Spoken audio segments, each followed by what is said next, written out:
আসসালামু আলাইকুম ওয়া রাহমাতুল্লাহি ওয়া বারাকাতুহু। মহান আল্লাহ পাকের দরবারে লাখ কোটি শুকরিয়া যে আল্লাহ রাব্বুল আলামিনের অশেষ রহমতে বাংলা সহিহ কোরআন শিক্ষা কোর্সের আজকে তৃতীয় ক্লাস শুরু হতে যাচ্ছে। আল্লাহ রাব্বুল আলামিন আপনাকে কবুল করেছেন, আমাকে কবুল করেছেন, সেই জন্য আপনি কোরআনকে ভালোবেসে কোরআন শিক্ষার জন্য আমার এই ভিডিওটা ওপেন করেছেন এবং আল্লাহ রাব্বুল আলামিন আমাকে তৌফিক দান করেছেন এই ভিডিওটা তৈরি করার জন্য। সেই আল্লাহ রাব্বুল আলামিনের দরবারে লাখ কোটি শুকরিয়া আদায় করি, সকলেই বলি আলহামদুলিল্লাহ। প্রিয় দর্শক, আপনারা যদি সহি শুদ্ধভাবে কোরআন শিখতে চান, ইনশাআল্লাহ আপনারা আমার এই ভিডিওটি, আমার এই ক্লাসগুলা মনোযোগ সহকারে দেখবেন। ইনশাআল্লাহ অতি দ্রুত, খুব সহজে আপনারা নিজে নিজে কোরআন শিখতে পারবেন। আমি কোনো মাদ্রাসা, মসজিদ, মক্তবের ক্যাটাগরিতে ওই সিস্টেমে পড়াবো না। আমি যেভাবে পড়াবো সেটা হচ্ছে একদমই আলাদা, আপনাদের যাতে সহজ হয় এবং ভালোভাবে বুঝতে পারেন। ইনশাআল্লাহ সেইভাবে চেষ্টা করব। তো আসুন আজকে আমরা শুরু করি আমাদের তৃতীয় ক্লাস। আমরা গত পর্বে জেনেছিলাম যে জজম এবং তাসদীদ কিভাবে ব্যবহার হয় এবং সেগুলোর কাজ। আজকে আমরা চিনব আরবি হরফ 29টি, সেই 29টি হরফের মধ্যে এক একটি হরফের কয়টি রূপ, সেই বিষয়ে আজকে ইনশাআল্লাহ আমরা আলোচনা করব। চলুন আজকে শুরু। জি প্রিয় দর্শক, আমি এখানে কিছু হরফ লিখেছি, 6টি হরফ লিখেছি। বা, তা, সা, জিম, হা, খ। কয়টি? 6টি। এখন দেখুন, আমরা সকলেই মোটামুটি আলিফ, বা, তা, সা এগুলো সকলেই ছোটবেলা পড়েছি, হয়তো বা এখন ভুলে গেছি, এবং কি অনেকে কোরআন শরীফও পড়েছি, কিন্তু এখন না পড়ার কারণে সেগুলো ভুলে গেছি। তো তো আমরা আরবি হরফের সাথে অনেকেই পরিচিত রয়েছে। তো দেখুন, এটা হচ্ছে বা, এটা হচ্ছে তা, এটা হচ্ছে সা, এটা হচ্ছে জিম, এটা হচ্ছে হা, এটা হচ্ছে খ। এখন আমরা যে আরবি হরফগুলো পড়ি সেখানে আমরা পড়ি কিভাবে? বা, তা, সা, জিম, হা, খ। ঠিক কিনা? আমরা এভাবে পড়ে থাকি, বা, তা, সা, জিম, হা, খ। কিন্তু আমরা যেই হরফগুলো পড়ি, অ্যাকচুয়ালি যখন আমরা আরবি পড়তে যাই, যখন আমরা কোরআন শরীফ পড়তে যাই, তখন কিন্তু এই হরফগুলা খুবই কম দেখি, এই হরফগুলা খুবই কম দেখি, যার কারণে আমাদের পড়তে চিনতে কষ্ট হয়।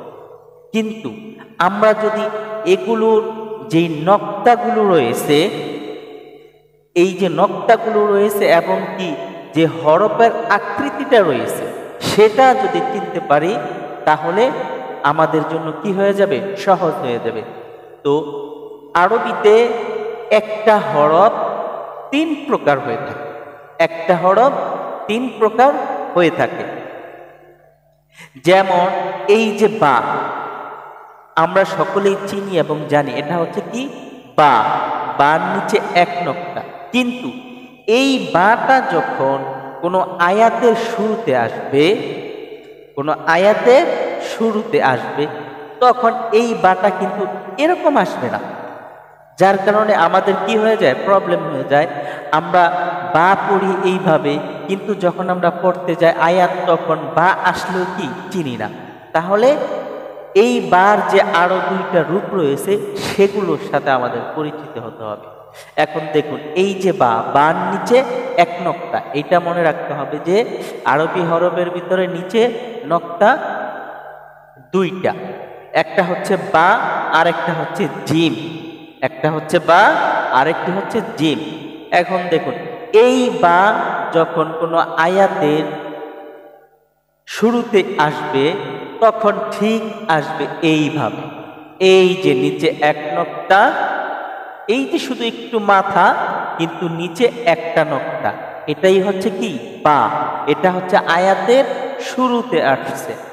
এখন এই বাটা যদি আবার আসে আয়াতের মাঝখানে, তখন আসবে এই যে দেখুন আমি কয়টা বা বানাইছি, একটা, দুইটা, তিনটা, চারটা, এই যে হচ্ছে পূর্ণাঙ্গ বা। তার মানে কি আয়াতের শেষে আসছে সম্পূর্ণ, পূর্ণ যে বাটা সেটা আছে আয়াতের শেষে। তার মানে কি আমরা যে আলিফ বা তা সা এগুলো যে পড়ে থাকি, এগুলো পূর্ণাঙ্গ হরফগুলো সব সময় আয়াতের শেষে আসে, মাঝখানে এবং শুরুতে কখনো আসে না। তাহলে দেখুন, বা হচ্ছে পূর্ণাঙ্গ রূপ। এই যে এই বাটা যদি আয়াতের শুরুতে আসে তখন আসবে এইভাবে মাথা দিয়ে। আর যদি এই বাটা মাঝখানে আসে ঠিক এরকম একটা দাঁত থাকবে, বা যেরকম ছোট একটা চিহ্ন দাঁত থাকলে ওইটার নিচে যদি একটা নক্তা হয় তাহলে কি হবে, বা।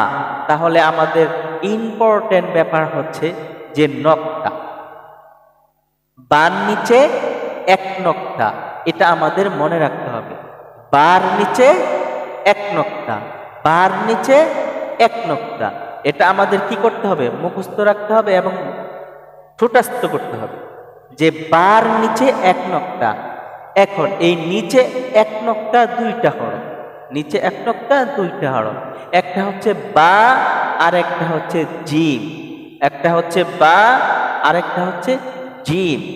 এখন বার নিচেও এক নক্তা, জিমের নিচেও এক নক্তা, কিন্তু এই দুইটার রূপ চেহারা কিন্তু এক না। এই বা আর জিমের চেহারা এক না, তো এইটার নিচেও এক নক্তা, এইটার নিচেও এক নক্তা, বার নিচে এক নক্তা, জিমের নিচে এক নক্তা। এখন অন্য কোথাও যদি আসে নিচে এক নক্তা, তখন যদি জিমের আসে তাহলে এই যে যে শিঙালার মতো আমরা ছোটবেলায় পড়েছি যে গরুর শিঙের মতো, তাহলে এই নিচে যদি এক নক্তা থাকে তাহলে যদি শিঙের মতো যে চিহ্নটা থাকে তাহলে হচ্ছে জিম। আর যদি কোনো চিহ্ন না থাকে, এক দাঁতালা থাকে, তাহলে হবে বা। এই যে দেখুন এরকম থাকবে মাঝখানে, এই যে মাঝখানে। এখন তারপর আসুন তা, ঠিক এই যে তাটা পূর্ণাঙ্গ তা, এই তাটা আসবে কখন, আয়াতের শেষে, তার উপরে দুই নক্তা, তার উপরে দুই নক্তা, তার উপরে দুই নক্তা। এখন দুই নক্তাওয়ালা হরফ আরেকটি রয়েছে, সেটা হচ্ছে অপ, সেটা হচ্ছে কি অপ। এখন দেখুন এই যে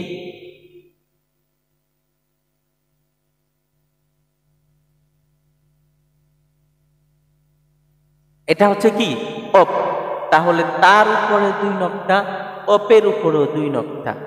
এখন আমরা যদি মনে রাখি যে তার উপরে দুই নক্তা, অপের উপরেও দুই নক্তা, কিন্তু এই তাটা আর এই কপটা দোনোটার চেহারা কিন্তু এক না, দুইটা আলাদা। তা হচ্ছে কিরকম আর কপ হচ্ছে কিরকম। এখন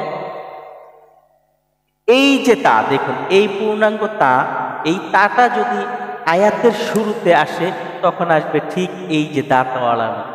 তার মানে ইম্পর্টেন্ট হচ্ছে দুই নক্তা। আমরা দুই নক্তা মুখস্থ রাখবো, চিনে রাখবো। যদি দুই নক্তা কোনো মাথার উপরে হয়ে থাকে, কোনো চিহ্নর উপরে হয়ে থাকে, তাহলে সেটা কি তা, নয়তো অপ।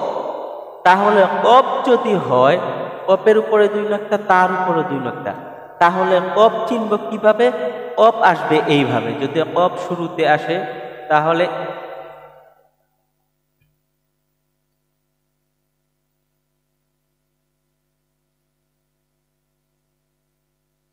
অপ।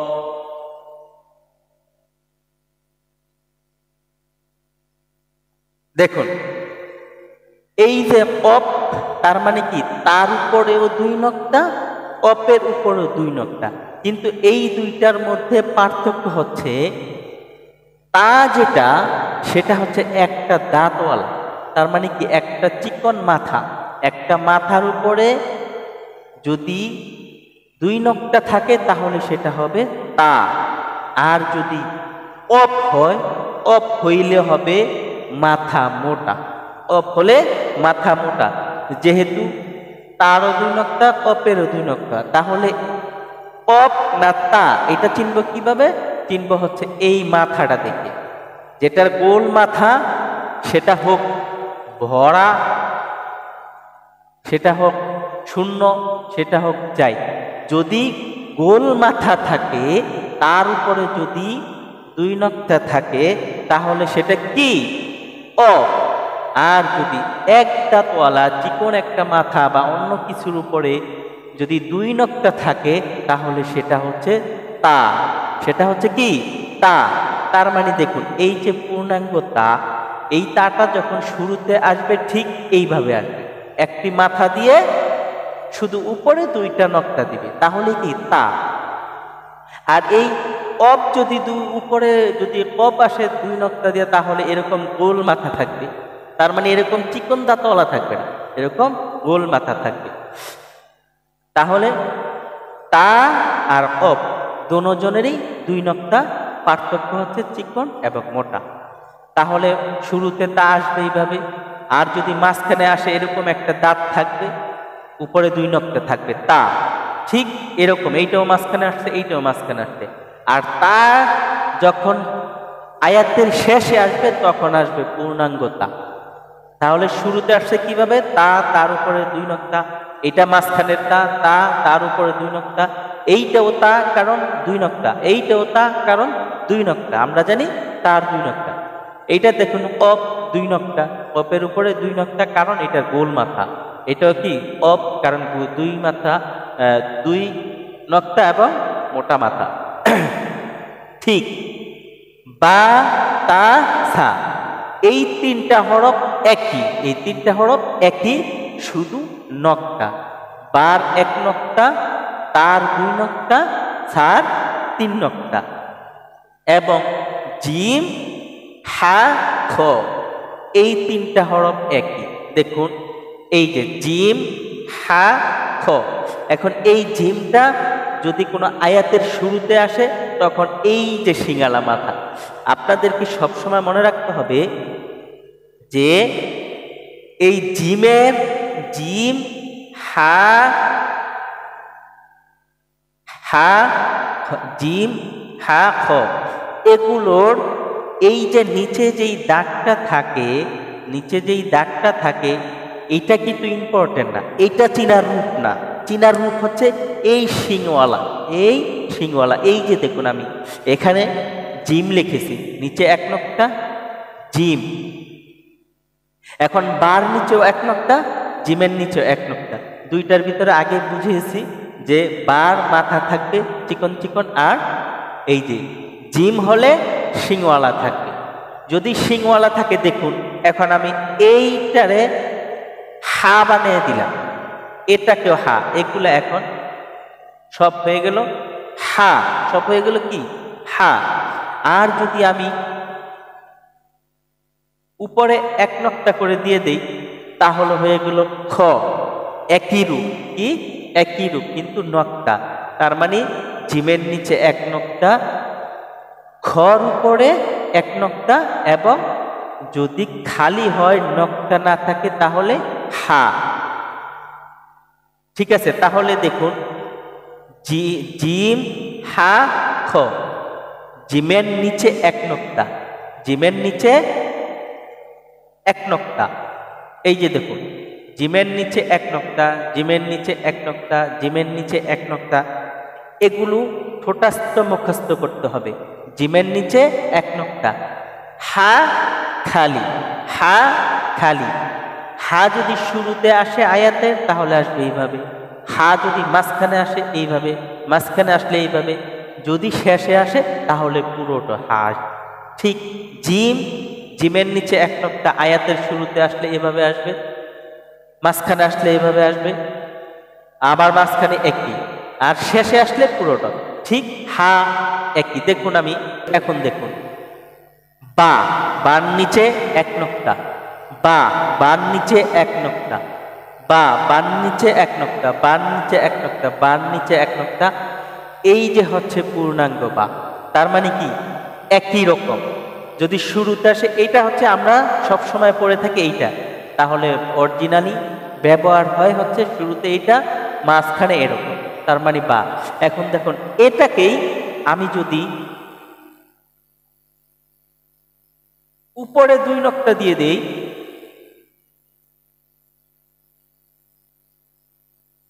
তাহলে হয়ে যাবে তা, তাহলে হয়ে যাবে কি তা, একই রূপ। যদি উপরে 2 নক্তা থাকে তাহলে কি তা, তা শুরুতে আসবে এইভাবে, শেষে আসবে এইভাবে, মাঝখানে শুধু এরকম দাগ দাগ। শুরুতে আসবে শুধু একটা মাথা, উপরে 2 নক্তা, তা, শেষে আসবে, যদি শেষে আসে তাহলে পূর্ণাঙ্গতা। এখন দেখুন এটা হচ্ছে হা, এটা হচ্ছে কি হা। হা যদি শুরুতে আসে ঠিক শুধু শিংটা আছে, শিংটা দেখাবে, মাঝখানে যদি আসে ঠিক একই রকম, মাঝখানে যদি আসে ঠিক একই রকম, তাহলে যদি শেষে আসে তাহলে আসবে পুরোটা। এখন এইটার নিচে যদি আমি এক নক্তা দিয়ে দিই, জিমের নিচে এক নক্তা, এইটা হা, এইটা খ, দেখুন এইটা জিম, এইটা হা, এটা খ, একই রূপ, কিন্তু শুধু নক্তায় পরিবর্তন করছে। এটা কি শুরুতে আসছে জিম, কিন্তু আমরা জিম পড়েছি এইটা, ঠিক কিনা? তাহলে জিম, জিমের নিচে এক নক্তা, হা খালি, খর উপরে এক নক্তা। তাহলে আমরা কি শিখলাম আজকে? যে এক দাঁতের উপরে যদি, এক দাঁতের উপরে যদি 2 নক্তা থাকে তাহলে তা, এবং কি শুরুতে তা কিভাবে, মাঝখানে তা কিভাবে, এবং শেষে তা কিভাবে। যদি নিচে এক নক্তা হয় তাহলে বা, আর বা শুরুতে আসবে কিভাবে, এই যে নিচে নক্তা দিলে বা, নিচে নক্তা দিলে বা, বা, বা। তার মানে কি একই রূপ। সবসময় মনে রাখতে হবে বা, তা, সা শুরুতে আসলে এইভাবে আসবে, নিচে এক নক্তা বা, উপরে 2 নক্তা তা, উপরে 3 নক্তা সা। তার মানে কি এটা হচ্ছে শুরুর, শুরুর বা, তা, সা। আর যদি মাঝখানে আসে এরকম বা, তা, সা, বার নিচে এক নক্তা, তার উপরে 2 নক্তা, সার উপরে 3 নক্তা। ঠিক যদি জিম, জিম যদি শুরুতে আসে এভাবে, জিম নিচে এক নক্তা জিম, যদি হা আসে শুরুতে তাহলে ঠিক এইভাবে, যদি খ আসে শুরুতে উপরে এক নক্তা খ, আর যদি মাঝখানে আসে তাহলে আসবে এইভাবে। এখানে আমি একটা অপ দিয়ে দিই, অপ, তাহলে দেখুন এই যে মাঝখানে হা, মাঝখানে আসলে এইভাবে, যদি নিচে এক নক্তা দিয়ে দেই তাহলে জিম, যদি উপরে এক নক্তা দিয়ে দিই তাহলে খ, আর যদি নক্তাই না থাকে তাহলে হা। তাহলে প্রিয় দর্শক, আজকে আমরা 6টি হরফ, 6টি হরফের সাথে পরিচিত হলাম, যে এই 6টি হরফ শুরুতে হলে কিভাবে লিখে, এবং মাঝখানে হলে কিভাবে লিখে, এবং শেষে হলে কিভাবে লিখে। তো আল্লাহ রাব্বুল আলামিনের কাছে আমরা সকলেই দোয়া করব, আল্লাহ রাব্বুল আলামিন আমাদেরকে যেন কবুল করে নেন, এবং আমরা যেন সহজে, অতি তাড়াতাড়ি যেন নিজে নিজে অক্ষরগুলো চিনে এবং নিজে নিজে বানান করে কোরআন পড়তে পারি। আল্লাহ রাব্বুল আলামিনের কাছে আমরা সেই দোয়া করব। সকলে বলুন আমিন। আজকের জন্য ক্লাস এখানেই সমাপ্ত। আগামী পর্বে ইনশাআল্লাহ আমরা পরিচিত হব অন্য যে হরফগুলো আছে সেগুলোর সাথে। আসসালামু আলাইকুম।